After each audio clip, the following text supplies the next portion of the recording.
Halo adik-adik semua, selamat pagi.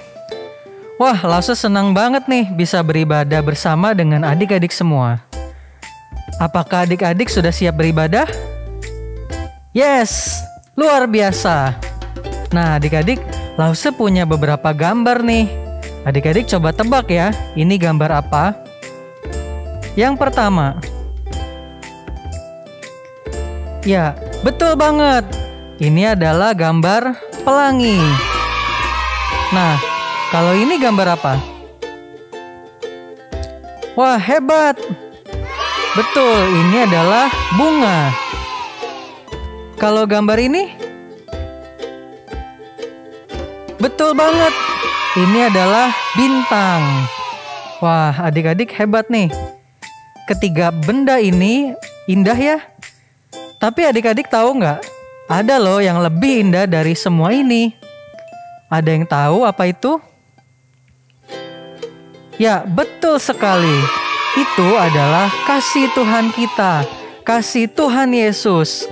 Nah, sekarang Lause ajak kita bangkit berdiri. Dan kita mau nyanyikan lagu Kasih Yesus Indah, Indah, Oh Indah.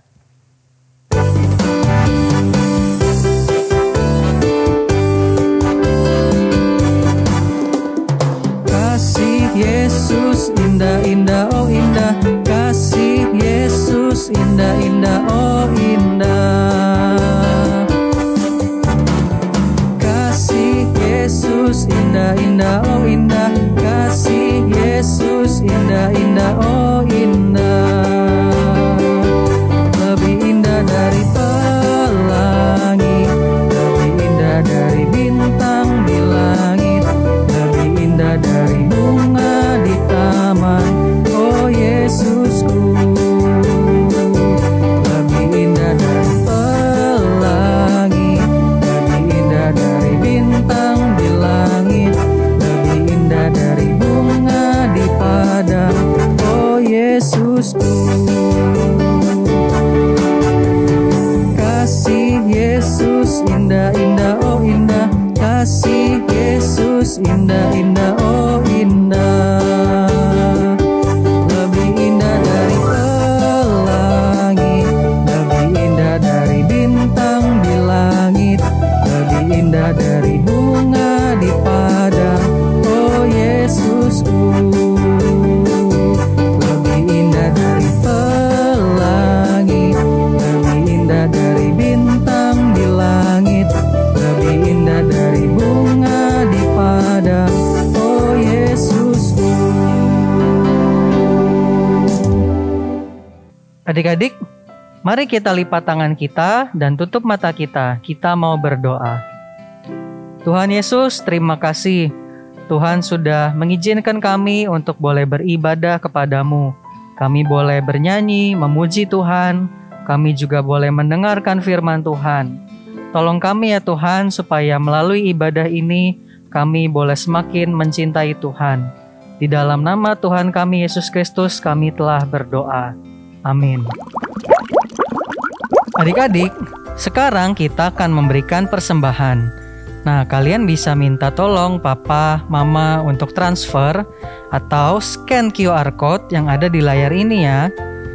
Selain itu, kalian juga bisa mengumpulkan persembahannya di dalam amplop dan bisa dibawa ke gereja setelah kita bisa ibadah onsite lagi. Oh iya, Lause ingat, hari Selasa nanti kita akan merayakan Imlek.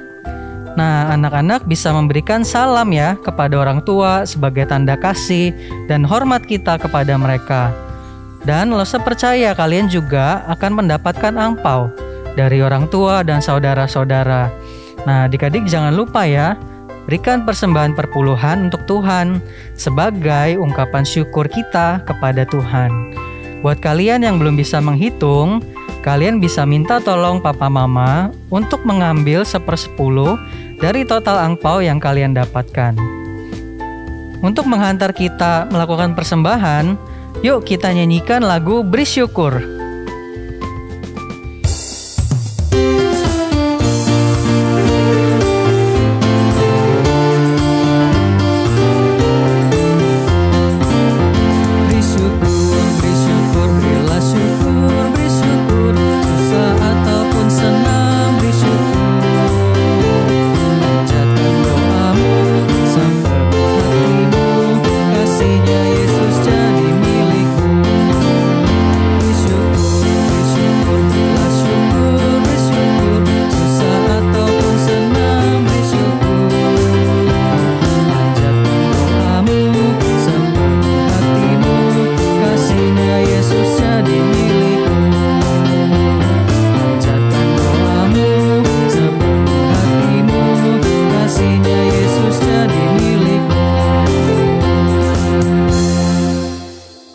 Adik-adik, mari kita berdoa. Tuhan Yesus, terimalah persembahan kami ini sebagai ungkapan syukur kami dan rasa kasih kami kepada Tuhan. Berkati persembahan ini ya Tuhan, biar menjadi berkat buat dunia ini dan juga gereja. Terima kasih Tuhan, di dalam nama Tuhan Yesus kami berdoa. Amin. Sekarang kita akan mendengarkan firman Tuhan. Untuk menghantar kita mendengar firman Tuhan, Lause ajak kita semua untuk menyanyikan lagu Ku Percaya Pada Yesus.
Hari ini kita akan kembali untuk merenungkan kebenaran firman Tuhan.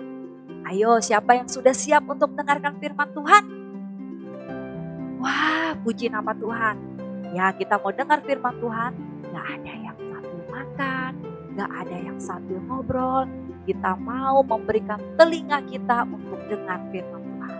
Mari Lose Desi ajak untuk kita berdoa dulu sebelum kita dengar firman Tuhan. Tuhan Yesus, terima kasih hari ini kami boleh diberikan akan kesempatan untuk kami kembali mendengarkan firman-Mu. Tuhan, siapkan akan pikiran kami untuk kami dengar baik-baik apa yang menjadi isi hati Tuhan, pesan firman Tuhan melalui Lose Desi. Dan juga Tuhan tolong hati kami sehingga kami bukan hanya dengar-dengaran, tapi kami juga siap untuk melakukan akan kebenaran firman-Mu, untuk kami semakin percaya hidup kepada Engkau. Inilah doa kami ya Tuhan, di dalam nama Tuhan kami Yesus Kristus. kami sudah berdoa. Amin. Nah, adik-adik, selama bulan ini kita tentu sudah mendengarkan cerita bagaimana Musa sebelum akhir hidupnya memberikan akan tongkat estafet kepemimpinan. Kepada siapa? Kepada Yosua. Yosua sebagai orang muda diberikan tugas dan tanggung jawab yang cukup berat, yakni memimpin bangsa Israel sampai masuk tanah Kanaan. Nah, kita lihat sekalipun Musa pada akhirnya meninggal, tetapi Tuhan Allah kita itu menyertai bukan hanya pada saat kepemimpinan Musa, tetapi Tuhan juga menyertai Yosua yang masih muda pada saat itu untuk memimpin, membawa bangsa Israel masuk setapak demi setapak sampai kepada tanah Kanaan, tanah perjanjian. Nah, kita melihat bahwa bukti tangan penyertaan Tuhan atas Yosua, Tuhan nyatakan melalui berbagai macam mujizat. Kita sudah pernah mendengar di Yosua pasalnya yang ketiga, pada saat Israel bermalam di sungai Yordan, keesokan harinya mereka akan menyeberang. Apa yang terjadi? Wah, ternyata Tuhan berfirman kepada Yosua, jangan takut, tetapi bawalah akan tabut perjanjian itu berdiri, berjalan di depan akan para bangsaku, para umatku. Maka ketika kaki para imam menginjakan kaki di air sungai Yordan, maka air itu akan berhenti mengalir dari hulu, dari mana-mana. Berhenti. Nah, betul nggak? Betul. Akhirnya seperti kejadian mujizat yang dulu di Laut Teberau, maka sungai Yordan itu berhenti airnya mengalir. Sehingga apa? Sehingga bangsa Israel berjalan di tengah-tengah akan sungai Yordan yang kering itu. Sehingga ketika mereka lolos dari sana dan terjadilah sungai Yordan kembali balik airnya setelah mereka menyeberangi akan sungai Yordan. Nah, lalu apalagi tangan penyertaan Tuhan? Nah, Tuhan menyertai Yosua dan bangsa Israel di Yosua pasal yang ke-6. Beberapa waktu yang lalu kita sudah belajar bagaimana ketika Yosua melihat dari kejauhan ada sebuah tembok kota yang sangat tinggi, yang sangat kokoh berdiri, di mana di baliknya adalah orang-orang bangsa asing, orang-orang yang tidak mengenal Tuhan. Bagaimana bangsa Israel bisa mengalahkan mereka? Tembok mereka aja begitu tinggi. Tetapi luar biasa Tuhan Allah kita. Dia memimpin akan Yosua, memberikan akan janji penyertaannya. Bahwa Yosua bawalah akan semua umat Tuhan. Tiap-tiap suku seorang demi seorang. Maka mereka akan membunyikan sangkakala yang bertanduk domba. Mereka putari tembok kota Yeriko. Selama berapa hari? Bukan sehari, bukan hanya 2 hari, tetapi 7 hari. Jadi hari pertama sampai hari ke-6 mereka putari 1 keliling saja, 1 putaran tiap 1 hari. Tetapi pada hari ke-7 mereka memutari selama 7 kali. Dan apa yang terjadi? Ya, betul. Maka tembok kota Yeriko yang kuat, yang kokoh, yang megah itu runtuh seketika. Sehingga bangsa Israel bisa memenangi pertempuran melalui orang-orang Yeriko. Nah, hari ini kita akan melihat bagaimana di Yosua pasalnya yang terakhir. Ketika Yosua sudah semakin tua, dia sudah mendekati akan akhir hidupnya, maka Yosua mengumpulkan akan para tua-tua, para pemimpin-pemimpin rohani umat, dan juga bangsa Israel. Dia akan berpesan satu hal. Wah, pesan apa ya yang mau disampaikan oleh Yosua kepada mereka di masa tuanya Yosua? Nah, mari adik-adik yang di rumah kita membaca bersama-sama Yosua pasal 24 ayatnya yang ke-14 sampai yang ke-16. Bersama Lose Desi kita membaca ya. Oleh sebab itu, takutlah akan Tuhan dan beribadalah kepadanya dengan tulus ikhlas dan setia. Jauhkanlah Allah yang kepadanya nenek moyangmu telah beribadah di seberang sungai Efrat dan di Mesir, dan beribadalah kepada Tuhan. Ayat 15. Tetapi jika kamu anggap tidak baik untuk beribadah kepada Tuhan, pilihlah pada hari ini kepada siapa kamu akan beribadah. Allah yang kepadanya nenek moyangmu beribadah di seberang sungai Efrat, atau Allah orang Amori yang negerinya kamu diami ini. Tetapi kata Yosua, aku dan seisi rumahku kami akan beribadah kepada Tuhan. Nah, rupanya di masa tuanya Yosua, di akhir-akhir kepemimpinannya, Yosua berpesan kepada bangsa Israel untuk hidup takut akan Tuhan. Nah, hidup takut akan Tuhan itu maksudnya apa? Bahwa kalian semua harus tetap beribadah hanya kepada Tuhan saja, Tuhan dengan setia. Tuhan yang mana? Tuhan yang sudah memilih Abraham, Tuhan yang sudah memilih Musa, Tuhan yang sudah membebaskan kalian dari tanah perbudakan, dari tanah Mesir. Tuhan yang menyelamatkan kalian dari tangan Firaun, bahkan dari tangan musuh-musuh selama di padang gurun. Tuhan Allah itulah yang harus kamu sembah, hatimu hanya beribadah kepadanya. Dan menariknya adik-adik, kita lihat di situ dari ayat yang ke-14 sampai ayat yang ke-15 muncul 7 kali kata beribadah. Nanti anak-anak, adik-adik boleh ya menghitungnya di rumah. Betul nggak? Ada 7 kali. Bahkan waktu Lose Desi hitung di pasal 24 dari kitab Yosua, maka kata beribadah muncul sampai 15 kali. Wah, banyak banget ya. Sering banget kata ini muncul. Itu menunjukkan bahwa bagi Tuhan melalui Yosua, Israel harus serius, harus sungguh-sungguh beribadah hanya kepada Tuhan Allah. Nah, tapi menarik di situ bahwa Yosua memberikan pilihan kepada Israel. Pilihan apa ya itu? Nah, tadi kita sudah baca. Mereka boleh memilih kepada siapa mereka beribadah. Kepada Tuhan Allah atau kepada Allah-Allah bangsa lain. Nah, ingat gak waktu peristiwa patung anak lembu emas? Waktu Musa lagi di atas gunung akan menerima hukum-hukum daripada Tuhan, menerima firman-Nya. Dia lihat umatku, bangsaku ngapain? Oh, ternyata apa?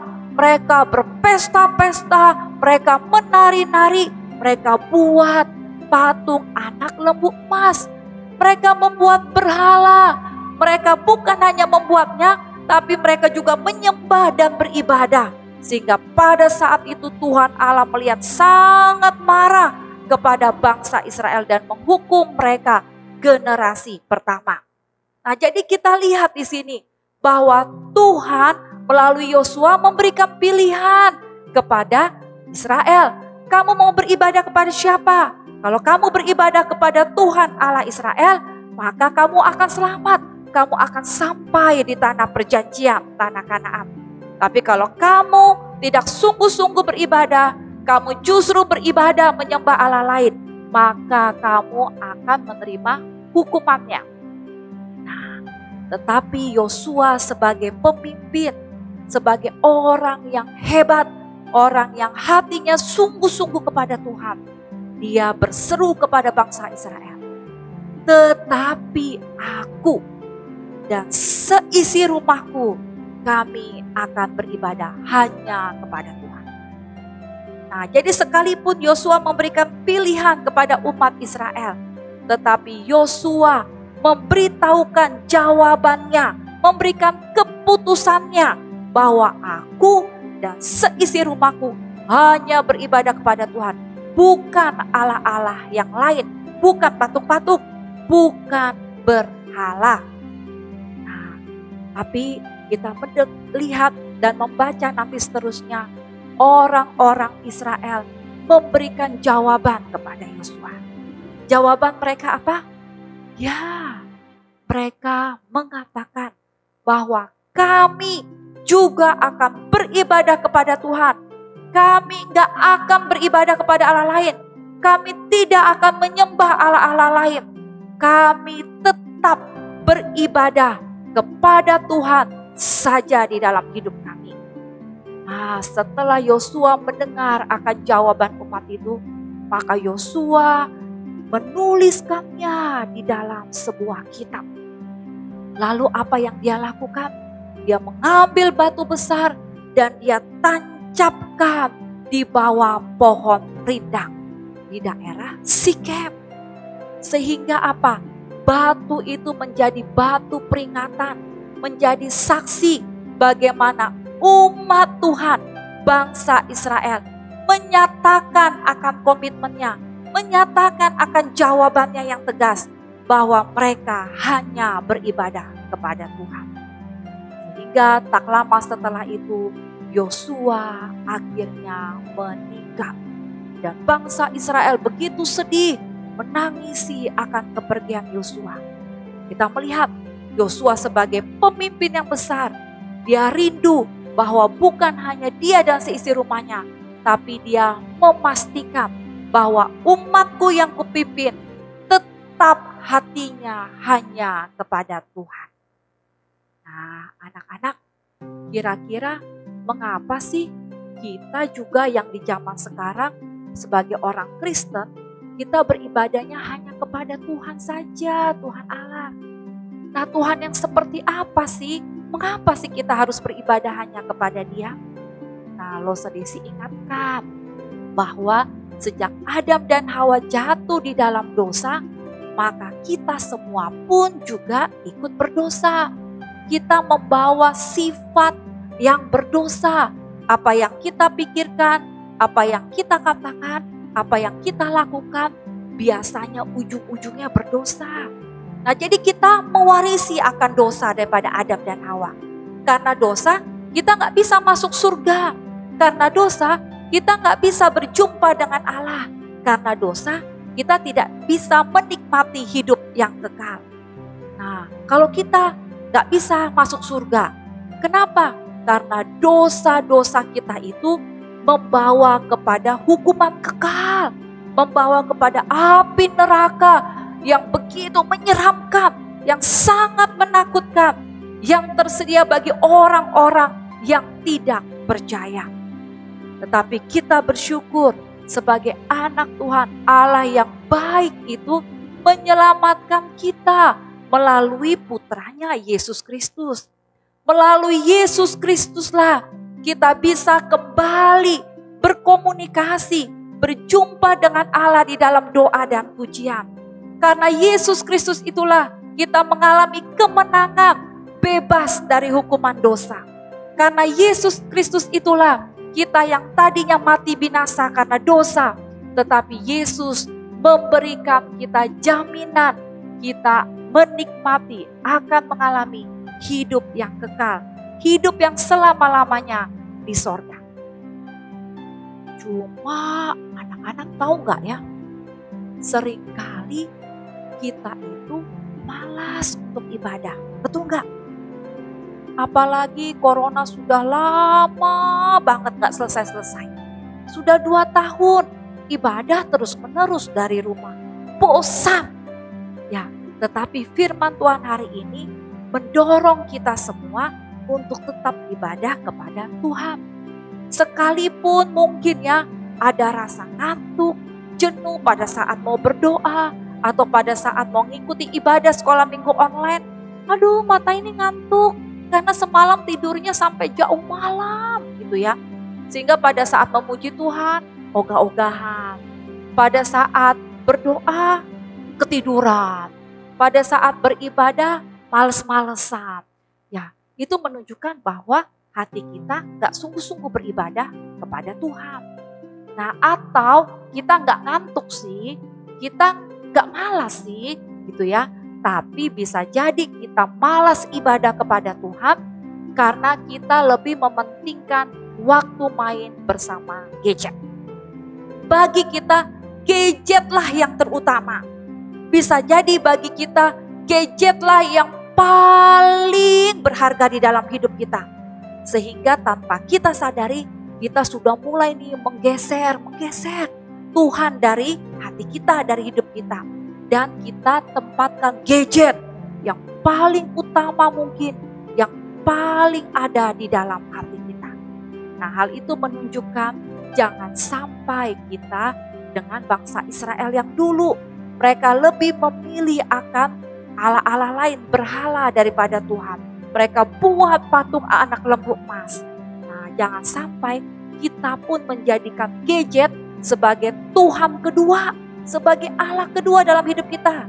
Gak boleh, karena gadget itu, game itu tidak memberikan kita jaminan untuk kita masuk surga, untuk kita mengalami hidup yang kekal. Gadget tidak melepaskan kita loh dari hukuman dosa, dari api neraka. Hanya Tuhan Yesus yang memberikan jaminan, yang membebaskan kita dari hukuman dosa. Nah, di masa-masa masih pandemi corona ini, ya corona satu selesai bermutasi, muncul lagi corona berikutnya yang bermutasi gitu ya. Kemarin Delta, terus sekarang Omikron. Nanti ke depan gak tahu lagi nih corona jenis apa. Tetapi sekalipun dalam masa pandemi corona tidak menghalangi kita untuk tetap beribadah kepada Tuhan. Walaupun di gereja-gereja papa mama kita ibadah, kalau datang ke gereja, aduh sekarang dipakein jarak. Ada protokol kesehatan. Jaraknya diatur, pakai masker, harus cuci tangan dan lain sebagainya. Atau direkam saja ibadah dari rumah. Ya, tetapi anak sekolah minggu sekalipun harus ibadah online. Ingat, kita beribadah hanya kepada Tuhan yang sudah menyelamatkan kita. Nah, yang terakhir Losedesi mau bacakan sekali lagi apa yang menjadi janji daripada Yosua. Tetapi aku dan seisi rumahku, kami akan beribadah kepada Tuhan.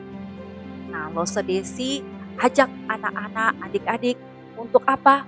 Untuk mengajak papa mama, yuk kita beribadah kepada Tuhan, doa bersama, ikut ibadah bersama, kalian ibadah sekolah minggu, mungkin didampingi papa mama juga ibadah sendiri dari rumah atau yang sudah ke gereja. Ingat, jangan pernah keadaan apapun membuat kita tidak ibadah. Hanya kepada Tuhan saja hati kita datang kepada Dia. Baik, adik-adik, demikianlah firman Tuhan. Biarlah di penutup bulan Januari tahun yang baru ini kita punya komitmen yang bersama. Hidupku hanya beribadah kepada Tuhan dengan sungguh-sungguh, dengan setia.